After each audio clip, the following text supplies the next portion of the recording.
ఫిరాయింపులపై కొత్త భాష్యం చెప్పారు ఏపీ ముఖ్యమంత్రి చంద్రబాబు. ఫిరాయింపులే ఇప్పుడు కొత్తేమీ కాదని ఇప్పటి నుంచో వచ్చినవేనని చెప్పుకొచ్చారు.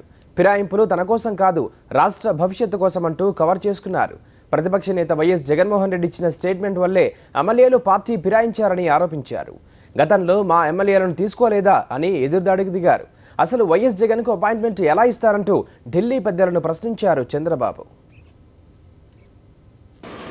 కొత్తగా జరిగిందనేది ఈరోజు ఎన్డీఏ గవర్నమెంట్లో చాలా పార్టీలు ఉన్నాయి. మంత్రులు తెలుగుదేశం ఉన్నారు, అదే మరిగా మీరు అకాలీదళులు ఉన్నారు, శివసేన ఉన్నారు. ముఖ్యమంత్రి తీసుకోవడానికి రైట్ పీపుల్ ఉంటే ఎవరైనా తీసుకోవచ్చు రాజ్యాంగ ప్రకారం. అదే మాదిరిగా యాంటీ డిఫెక్షన్ వేరే, యాంటీ డిఫెక్షన్ చేయాల్సింది స్పీకర్ చేయాలి.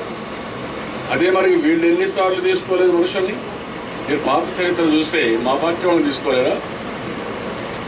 టీఆర్ఎస్ పార్టీని తీసుకోలేదా?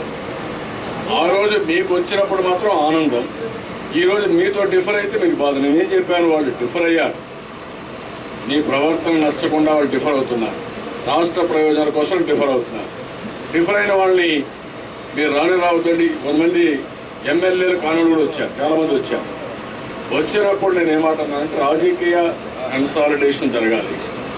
దానికోసం ఈరోజు తెలుగుదేశం పార్టీ ఒక పద్ధతి ప్రకారం ముందుకు పోతున్నాం. ఈ రాష్ట్రం బాగుపడాలి, ఫాస్ట్ ట్రాక్లో అభివృద్ధి కావాలనే ప్రతి ఒక్క వ్యక్తి తెలుగుదేశాన్ని బలపరచమని చెప్పారు. నీతి నిజాయితీగా ఉండి నాయకుడు మాట్లాడితే ఓకే. విలువలు అంటారా, అవన్నీ డిస్కస్ చేద్దాం. ఇంకా చట్టాలు అంటారా, వేర్ ఆల్సో ప్రిపేర్డ్. విలువలు అనేది ఒక వ్యక్తి చెప్పే మనకు నువ్వు ఆచరించి ఇంకొకరు కూడా చెప్పాలి. మీరు తీసుకున్నప్పుడు మా ఎమ్మెల్యేలు తీసుకుంటూ ఆనందంగా తీసుకున్నారు. మొన్న అమర్నాథ్ రెడ్డి గారు సమాధానం చెప్పలేకపోయారు. అమర్నాథ్ రెడ్డి మా ఎమ్మెల్యే కూడా వైఎస్ఆర్ కాంగ్రెస్ పోయారు. వైఎస్ఆర్ కాంగ్రెస్ పార్టీలో ఎమ్మెల్యేలు ఉన్నారా అని అడిగాడు ఆదినారాయణ రెడ్డి. ఇప్పుడు ఒక ఎమ్మెల్యే ఉన్నాడా? అసెంబ్లీలో నో కాన్ఫిడెన్స్ పెట్టి. ఇవన్నీ కూడా చట్టాన్ని ఇంకా ఏ విధంగా చేయాలో ఇప్పుడు నేషనల్ లెవెల్లో కూడా చూస్తున్నాం.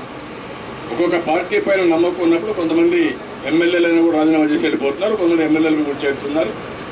దానిపైన మళ్ళీ అసెంబ్లీలో చట్ట ప్రకారం ఏమవుతున్నాయో అవన్నీ చట్టం ఫాలో అవుతుంది. నేను ఎందుకంటే ఒక ఉన్నతమైన సాంప్రదాయాల కోసం ముందుకు పోతున్నాం. అదే మరి పొలిటికల్ కన్సాలిడేషన్ కూడా రాష్ట్ర భవిష్యత్తు కోసం పొలిటికల్ కన్సాలిడేషన్ పిలిపించాను, దానికోసం కాదు.